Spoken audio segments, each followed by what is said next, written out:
90-92 साल की आयु में सिन्हा साहब जैसे दिखते थे वैसे ही वो 1968 में भी दिखते थे।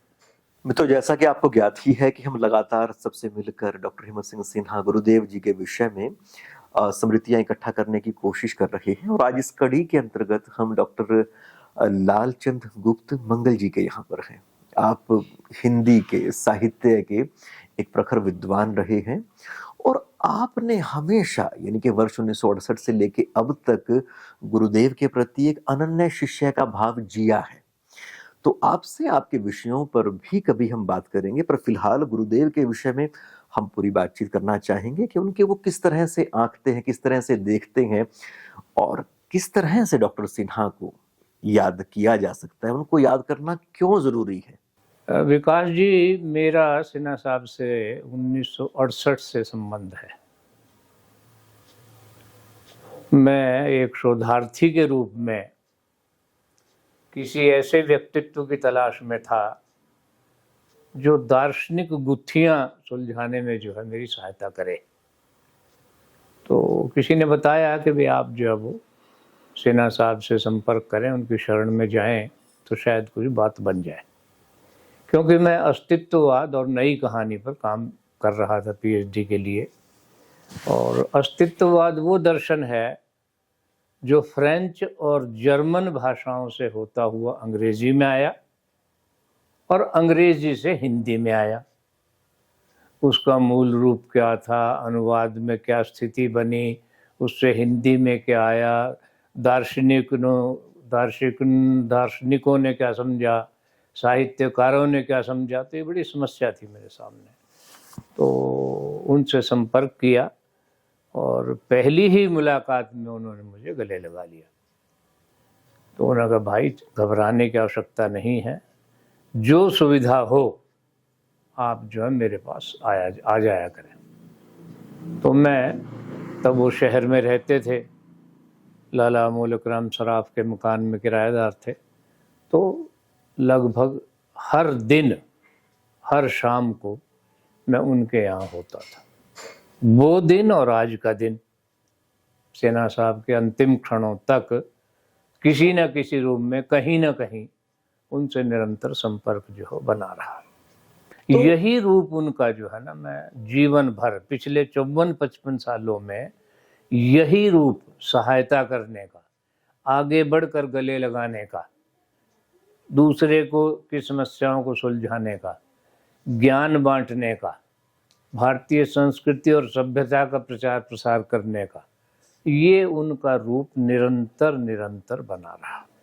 चाहे वो कितने ही व्यस्त क्यों ना हो, लेकिन इन कामों के लिए अगर कोई आया है लाभार्थी, उसकी सेवा करने के लिए वो हमेशा तत्पर रहते थे।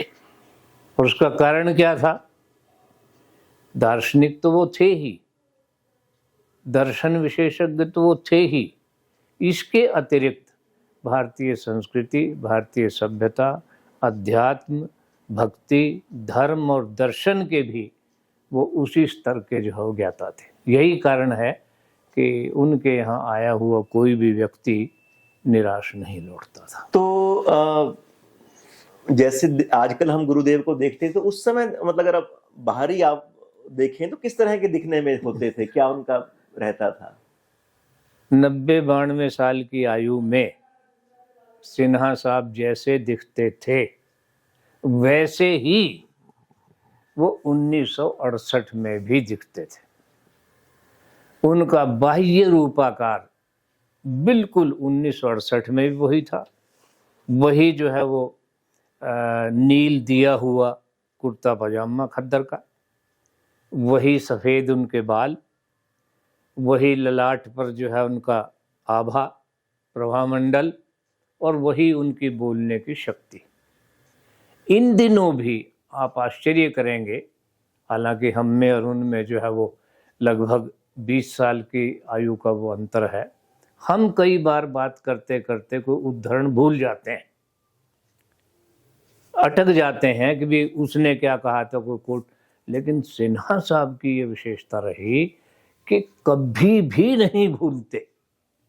जिस किसी भी विषय पर वो बात करने लगते थे, निरंतर वर्बेटम उनको जो है वो हमेशा याद रहती थी।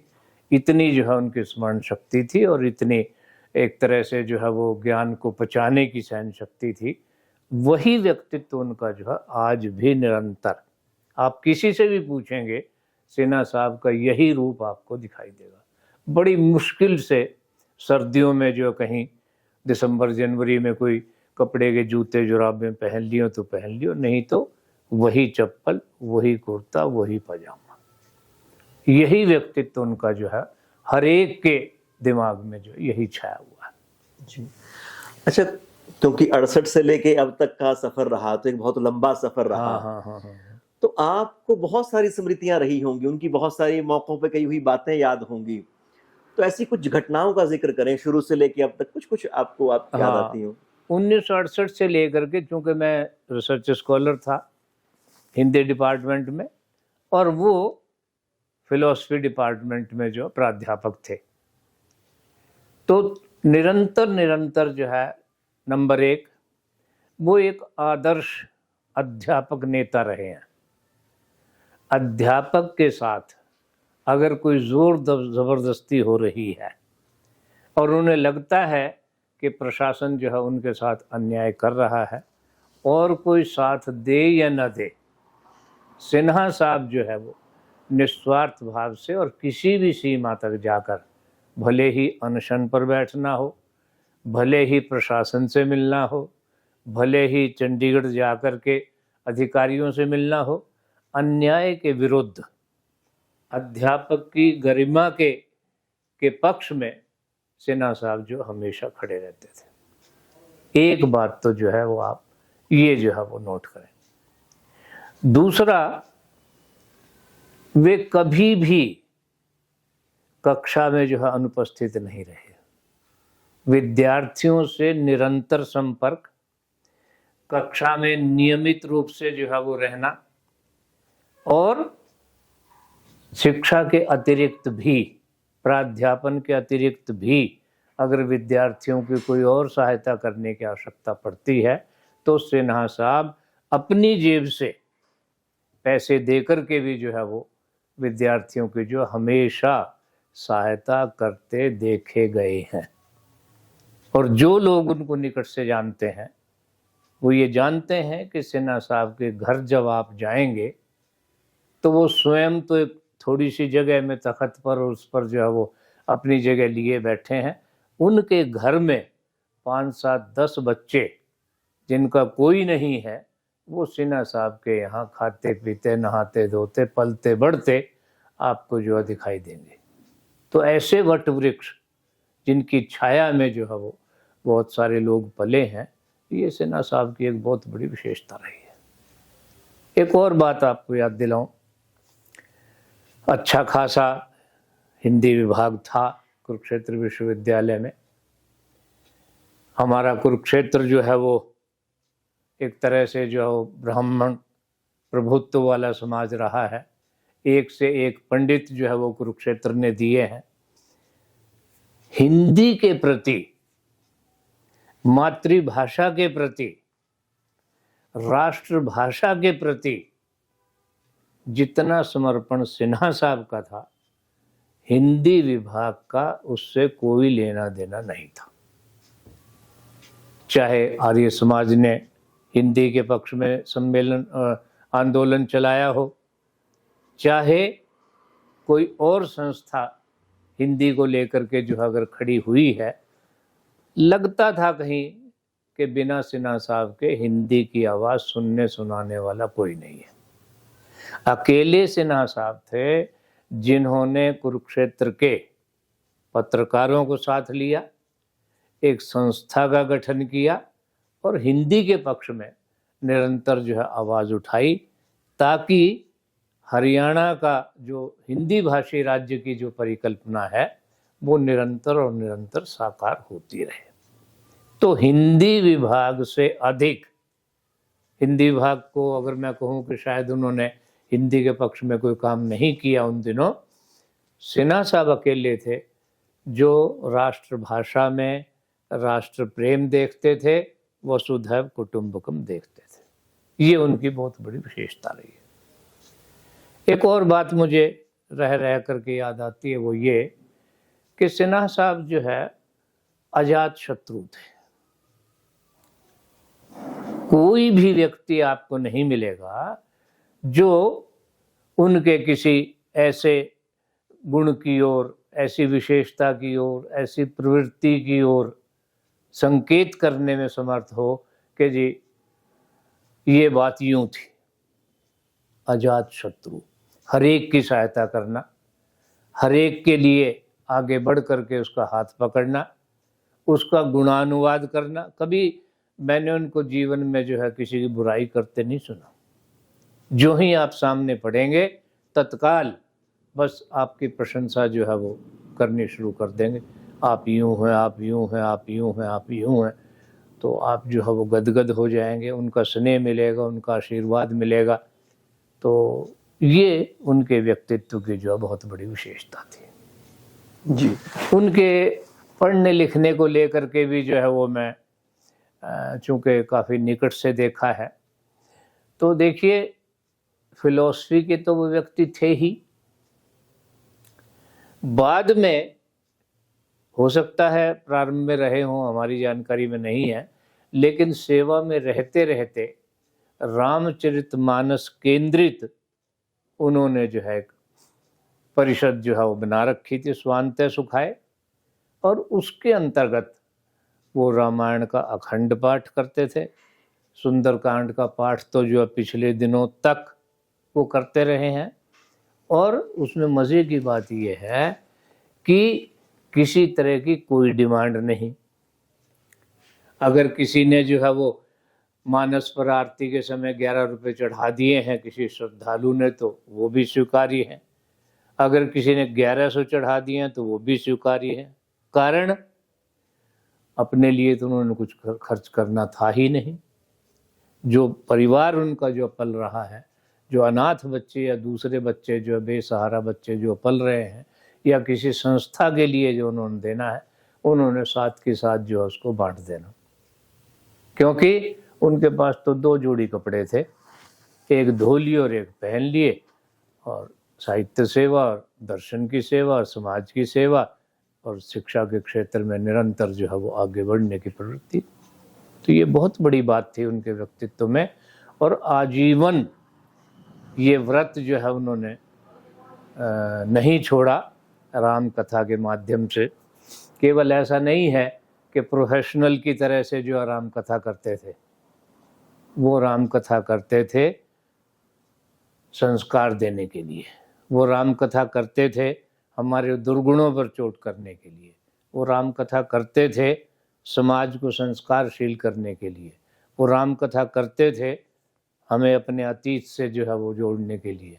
राम कथा करते थे भारतवर्ष के वैभव को अंतर्राष्ट्रीय स्तर पर जो है वो स्पष्ट करने के लिए। जो बीच बीच में घर में, परिवार में, सभ्यता में, संस्कृति में, संस्कारों में, जीने में, मरने में राम कथा कहाँ सहायक है, हमारे विचार कहाँ सहायक है, हमें जो है वो पर्यावरण संरक्षण के लिए क्या करना चाहिए, इन सारे मुद्दों पर वो अपने सुंदरकांड के पाठ में या रामचरितमानस के पाठ में जो है वो निरंतर बताया करते थे, समझाया करते थे।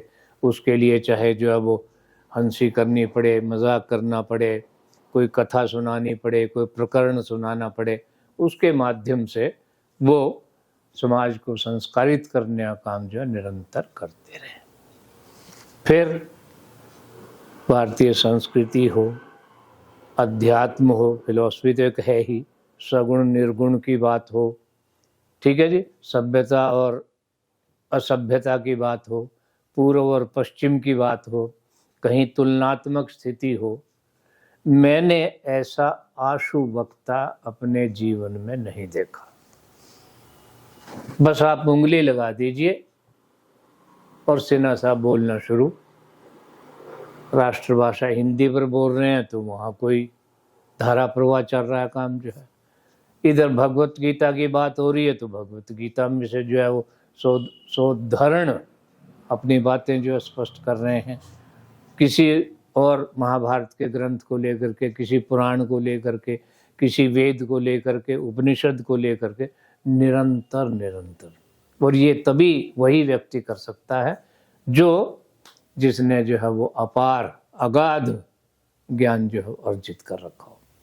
और सिन्हा साहब की जो है ये एक विशेषता थी, उनके जाने से सचमुच जो अपूरणीय क्षति हुई है, मुझे नहीं लगता कि निकट भविष्य में जो है, वैसे तो पृथ्वी कभी वीरों से खाली नहीं होती, लेकिन तब भी मुझे नहीं लगता कि अपने आसपास के क्षेत्र में, अपने कुरुक्षेत्र में, अपने हरियाणा में इस तरह का जीवंत व्यक्तित्व जो है वो, इसीलिए आपको ध्यान होगा मैंने संकेत किया था एक बार जो है कि संभवतः आने वाली पीढ़ी जो मोबाइल पीढ़ी है, संभवतः वो यकीन नहीं करेगी कि इस तरह का एक व्यक्तित्व जो है, इस तरह कोई हस्ती अपने कुरुक्षेत्र में, अपनी धरती पर, अपनी धर्म धरती पर जो है यहाँ जो विचरण करती थी।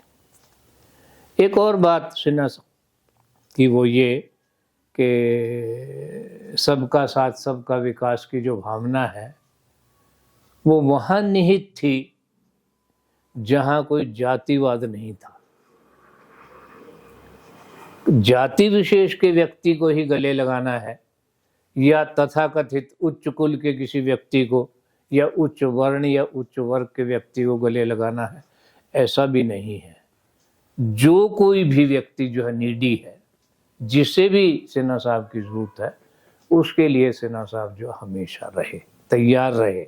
यही कारण है कि आज उनका जो है वो मान सम्मान है, और वो हमेशा जो है वो स्मरण करने योग्य जो है वो रहेंगे। और जितने भी व्यक्तियों से आप मिलेंगे, कहीं ना कहीं किसी न किसी से उनकी यादें जो है वो जुड़ी हुई आपको दिखाई देंगी। कि वो जिस प्रकार प्रकृति प्रांगण में हर फूल को खिलने का अधिकार है, ऐसा नहीं है कि इस बगीचे में लाल गुलाब ही खिलेगा, दूसरे फूलों को भी उतनी ही सुविधा है, उतनी ही स्वतंत्रता है। वो केवल तर्क के सहारे, अपने ज्ञान के सहारे, भारतीय मूल्यों के सहारे, भारतीय जीवन पद्धति के सहारे उन्होंने हमेशा वाम पथ का जो है वो, वाम पंथ का डट करके जो है वो विरोध किया है, लेकिन किसी से दुश्मनी जो है उन्होंने नहीं पाली। अगर आवश्यकता पड़े तो डॉक्टर जे.एस. यादव का नाम जो है मैं लेना चाहूँगा। Doctor JS. यादव जो है विशुद्ध दृष्टिकोण से जो वामपंथी थे, उन्होंने हरियाणा में पहली बार प्रगतिशील लेखक संघ की स्थापना की। उसी विचारधारा को लेकर के वो आगे बढ़े। रूस इत्यादि देशों की उन दिनों की यात्राएं भी उनकी जो है वो स्मरणीय है, सब लोग जानते हैं। आपको आश्चर्य होगा, वो सिन्हा साहब के निकटतम मित्रों में से एक रहे हैं। और जब एक आध बार जो है वो उन पर संकट के बादल आए, प्रशासन ने जो कुछ सख्त कदम उठाने की सोची, तो सिन्हा साहब सबसे पहले व्यक्ति थे कि विचार भिन्नता, मतभेद, मनभेद, इनमें अंतर है। एक व्यक्ति के नाते, एक बुद्धिजीवी के नाते, अंततः उनकी भी सोच है, उनकी भी जीवन पद्धति है, उनको भी सोचने का अधिकार है, उनको भी अपनी बात कहने का अधिकार है, कोई स्वीकार करे या ना करे।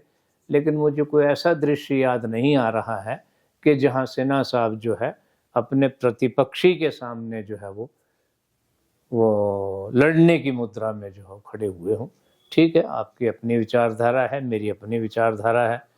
कई बार जे.एस. यादव साहब से तो जो मेरी भी जो है वो खुन्नस सी एक तरह से मतभेद जो हो जाता था, और हम अलग होते थे तब जब यादव साहब कहते थे भाई लालचंद राम राम। हम सहमत नहीं हो रहे हैं किसी मुद्दे पर, चाहे वो शिक्षा की बात हो, चाहे समाज की बात हो, चाहे शोषण की बात हो, चाहे शोषक शोषित की बात हो। आपके विचार अलग हैं, मेरे विचार अलग हैं, हम यहाँ तक सहमत हैं। लेकिन मैं ये चाहता हूँ, अगर तुम नहीं मानते तो फिर राम राम, आप अपने विचार सुरक्षित रखिए, मैं अपने। यही परंपरा जो है। तो जिस तरह से आपने व्यक्तित्व के तौर पे सिन्हा जी को कहा और उनके ज्ञान के तौर पे कहा, तो एक तरह से मतलब आप ये एक तरह से समझा जा सकता है शायद कि उन दोनों में तुलना करनी मुश्किल है कि उनका व्यक्तित्व बड़ा है या उनका ज्ञान श्रेष्ठ है। हाँ हाँ हाँ। दोनों एक दूसरे के पूरक भी हैं। देखिए, व्यक्तित्व की जब हम बात करते हैं ना जी, तो व्यक्तित्व जो है अंतः और बाह्य दोनों होते हैं। सीधे सीधे किसी व्यक्ति के बारे में अगर हम कहें कि हाँ विकास जी के बारे में आप क्या जानते हैं, तो सीधे सीधे पहले जो है बाह्य रूपाकार की बात कि ऐसा ऐसा व्यक्ति अगर आपको कहीं दिखाई दे तो समझ लीजिए कि वो विकास जी है। लेकिन जब कोई जानकारी की बात है, जब कोई और पहचान की बात है, तब हम जो है उनसे वार्तालाप करते हैं, उनके कृतित्व के बारे में समझते हैं, उन्होंने समाज को क्या दिया है, उनकी सोच क्या रही है, उसके हिसाब से जो है वो, इसी को हम सभ्यता और संस्कृति कहते हैं। वो सिन्हा साहब जो है वो सभ्य भी थे और वो संस्कृतज्ञ भी थे। आंतरिक जो उनका ज्ञान है, जो उनकी विद्या बुद्धि है, वो उनकी संस्कृति की सूचक है, और जो उनकी बाह्य वेशभूषा है वो उनकी सभ्यता की सूचक है। उस सभ्यता को आप साधु सभ्यता कह सकते हैं, उसे जो भारतीय सभ्यता कह सकते हैं, उसे हरियाणवी सभ्यता कह सकते हैं। तो वो भारतीय दृष्टि से सभ्य भी थे और पूरी तरह से जो है वो संस्कारवान भी थे। तो ये व्यक्तित्व उनका जो है आंतरिक और बाह्य व्यक्तित्व जो सुमेल था, कहीं भी उसमें विपरीत नहीं थी, कहीं असंगति या विसंगति नहीं थी। जैसा वो थे वैसे ही जो वो अंदर थे। मैं केवल 8.5 साल बाहर रहा हूँ, बाकी जीवन भर पिछले लगभग 70 साल से जो है मैं कुरुक्षेत्र में ही हूँ। तो इसलिए तभी तो मैं कह रहा हूँ ना कि सिन्हा साहब को जो है बाहर रह कर के भी निरंतर जो है अपनी यूनिवर्सिटी से संपर्क संबंध बना रहा। तो सिन्हा साहब से जो है वो 2 दिन के बाद, 4 दिन के बाद, 10 दिन के बाद, 6 महीने के बाद, कहीं दुख में, कहीं सुख में, कहीं आंदोलन में, कहीं कहीं शिक्षक आंदोलन में, निरंतर जो, और अब तो जो है हम 20-25 साल से तो निरंतर जो है वो एक दूसरे के संपर्क में थे। कहीं ना कहीं दूसरे चौथे जो अपना जो मुलाकात हो जाती थी। उनका आशीर्वाद जो है, कभी मैं उनका ऑफिशियल विद्यार्थी नहीं रहा, लेकिन मैंने हमेशा उनको अपने गुरु की दृष्टि से, अपने शिक्षक की दृष्टि से जो महसूस किया है, देखा है। और जीवन में जहाँ कहीं भी, चाहे 365 दिन मुलाकात हुई हो, मैंने हमेशा उनके चरण स्पर्श किए हैं और उसी रूप में मैं आज भी मानता हूँ वो मेरे टीचर थे। मैंने अपने श्रद्धांजलि समारोह में एक जगह कहा भी था कि वो गुरुओं के गुरु थे। हम भी टीचर हैं, लेकिन टीचर का भी टीचर होना, ये या तो डॉक्टर सर्वपल्ली राधाकृष्णन के बारे में कहा जाता है, या मैं सिन्हा साहब को जो है वो बेधड़क जो कह सकता हूँ कि बहुत सारे शिक्षक जो आपको मिलेंगे, बहुत सारे अध्यापक आपको मिलेंगे, बहुत सारे विद्वान अपने आप को मिलेंगे, ज्ञाता मिलेंगे, लेकिन उन सब के शिरोमणि के रूप में अगर हम अपने परिचय क्षेत्र में किसी को जानना चाहते हैं तो सिन्हा साहब जो है वो एक हो सकते हैं। कितनी ही बार उनको जो है अपने हाथ से लिख लिख कर देते हुए देखा है। भाई ये क्या कर रहे हैं कि नहीं, इसको असुविधा थी तो मैंने जो लिख करके कहा कि तुम आना, मैं लिख करके रखूंगा, तुम जो ले जाना। निस्वार्थ भाव से जो है उसकी सेवा। तो इस सेवा में जो वो जो परंपरा है अपने ऋषियों मुनियों की, संभवतः वो उनके दिमाग में रही है, वाचिक परंपरा। ठीक है, अपनी वाणी से या अपनी लेखनी से हम जितना जो है वो दूसरे की सेवा कर सकते हैं, वो सेवा जो है उन्होंने की है। कई बार हरियाणा साहित्य अकादमी जब बनी, उन्होंने अलग अलग विषयों की पुस्तकें अलग अलग विद्वानों से जो लिखवाने की कोशिश की। सिन्हा साहब को भी जो उन्होंने घेरा, मुझे नहीं लगता कि कोई एक आध पुस्तक उन्होंने लिख करके दी हो, क्योंकि इसके लिए उनके पास समय नहीं था। संभवतः वो सोच भी नहीं रहे थे कि मुझे इस दिशा में जो कुछ ऐसा काम करना है। क्योंकि मैं ये समझता हूँ उनकी सोच ये थी कि मौलिक देन बस ईश्वर की ही है। हम जो है अभिव्यक्ति के रूप में तो जो है वो, जैसे मैं बोल रहा हूँ आप बोल रहे हैं, अभिव्यक्ति के रूप में तो जो हमारी हल्की फुल्की मौलिकता हो सकती है, लेकिन ये दावा करना कि जो कुछ मैं बोल रहा हूँ या गीता के संबंध में, रामायण के संबंध में, इतिहास के संबंध में, प्राज्ञ इतिहास के संबंध में, पुरातत्व के इतिहास में, ये मेरी मौलिक बात है, ऐसा नहीं है। हमसे पहले बहुत सारे लोगों ने ये बात कही है, बहुत सारे लोग ये जानते हैं। हम उन्हें जो है वो पुनरावृत्ति के रूप में किस प्रकार अभिव्यक्त कर पाते हैं, किस तरह समयानुरूप उनकी व्याख्या कर पाते हैं, प्रसंगानुकूल किस तरह से किस बात को जो अजमाया जा सकता है, इसमें ही मौलिकता है। और मैं ये महसूस करता हूँ कि सिन्हा साहब जो है वो इसी सोच के जो है वो तो इस तरह से तो फिर हम ये भी मान हाँ सकते हैं कि वो अपने आप में व्यक्ति ना हो, कि वो तो एक प्रवाह का नाम था। हाँ, बिल्कुल बिल्कुल बिल्कुल बिल्कुल। वो एक, मैं तो कहा करता हूँ कि वो संस्था थे, एक ऐसी संस्था जो काम एक संस्था कर सकती है वो अकेले सिन्हा साहब ने किया। जिस दिशा में मुड़े वहीं उनका योगदान है, जहां उनकी आवश्यकता हुई वहीं जो है उनका योगदान है। जहां वो उन्होंने पिछले जीवन जो 20-30 साल विद्या भारती में जो लगाया है, उसके अतिरिक्त जितना भी समय है उस कार्यालय से उठ करके बाहर उस समाज सेवा में भी लगाते रहे हैं। वो दुख सुख में भी जाते रहे हैं। उन्होंने कभी किसी को निराश नहीं किया। जिसने जो समय मांगा उसी समय कह दिया कि आ जाइए। उन्होंने अपने आराम की, कभी उसकी जो है कोई किसी तरह की कोई चिंता नहीं की। और अंतिम दिनों में जो 5-7 दिन जो है उनके बीते हैं, उनमें भी उनका जीवट जो कम नहीं हुआ। उनमें भी उनकी सोच जो है उसमें कहीं कोई गिरावट जो नहीं आई है।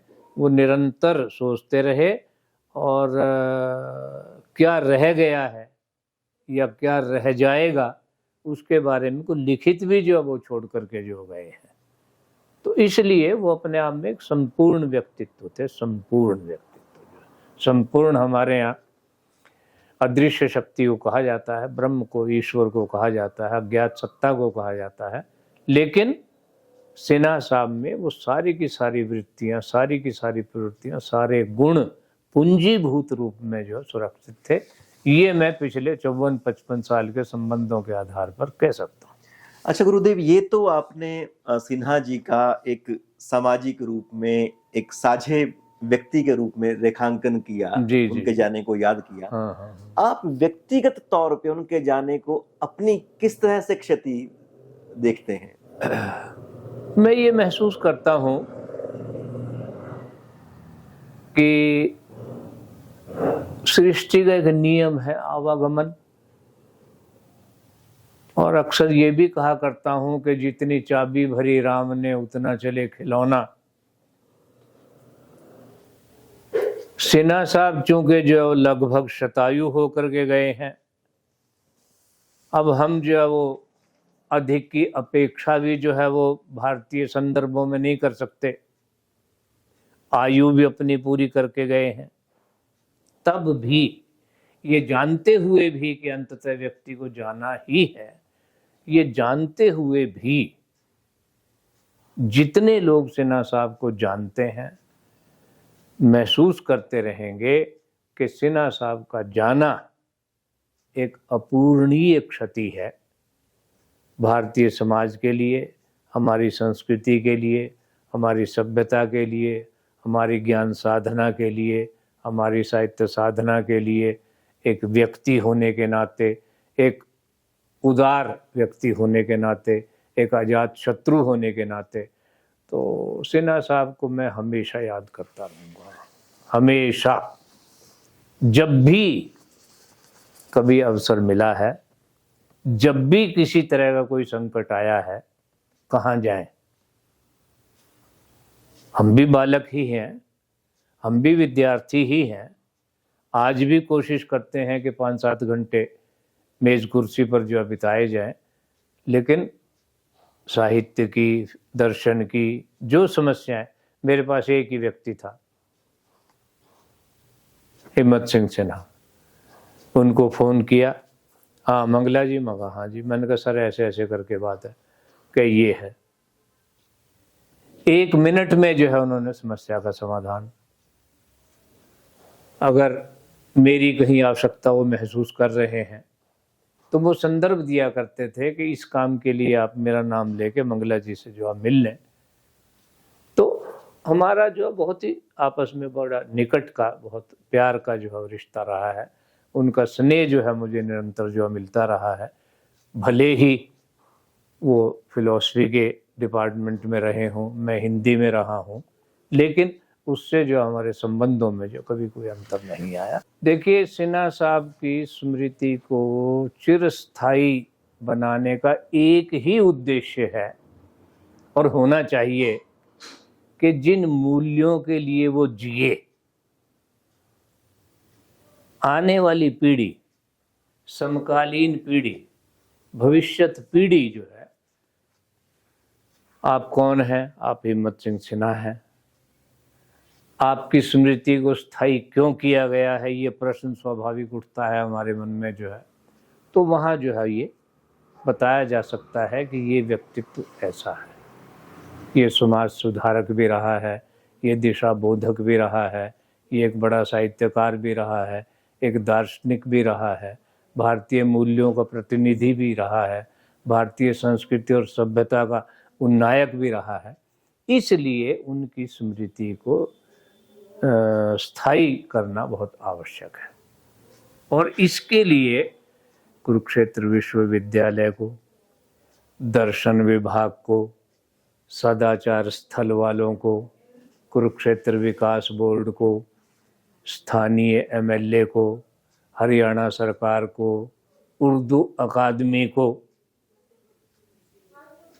इन्हें जो है उनकी स्मृति को स्थायी करने के लिए निश्चित रूप से कोई ना कोई कदम, इसमें किसी का कोई स्वार्थ नहीं है। हम अपनी पीढ़ी की को संस्कारवान बनाए रखने के लिए ही ऐसे व्यक्ति की स्मृति चाहते हैं कि वो किसी न किसी रूप में स्थायी हो। किसी सभागार का नाम उनके उस पर किया जा सकता है। सदाचार स्थल में जो सभा भवन है, वहाँ जो है वो आदमकद मूर्ति के साथ उनका जीवन वृत्तांत जो है वो दिया जा सकता है।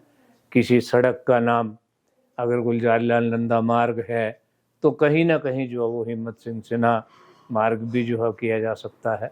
तो इस तरह से बहुत सारी सोच है। कोई पुस्तकालय हिम्मत सिंह सिन्हा के नाम पर जो है स्थापित किया जा सकता है या उसका नामकरण किया जा सकता है नी? तो इसलिए ये बहुत आवश्यक है।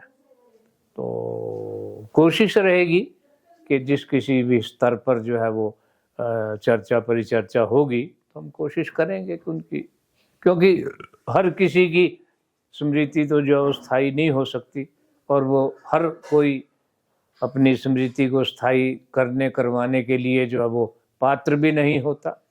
लेकिन सिन्हा साहब के लिए एक भी व्यक्ति आपको ऐसा नहीं मिलेगा जो ये कहे कि नहीं जी इसकी आवश्यकता नहीं है। हर कोई कहेगा कि इसकी आवश्यकता है, ताकि आने वाली पीढ़ियां जो है वो ये महसूस करती रहें कि ये हमारे पूर्वज हैं और हमें जो है वो इनके संस्कारों पर, इनके मूल्यों पर आगे बढ़ना है, आगे जीवित रहना है। तो इसलिए ज़रूरी है।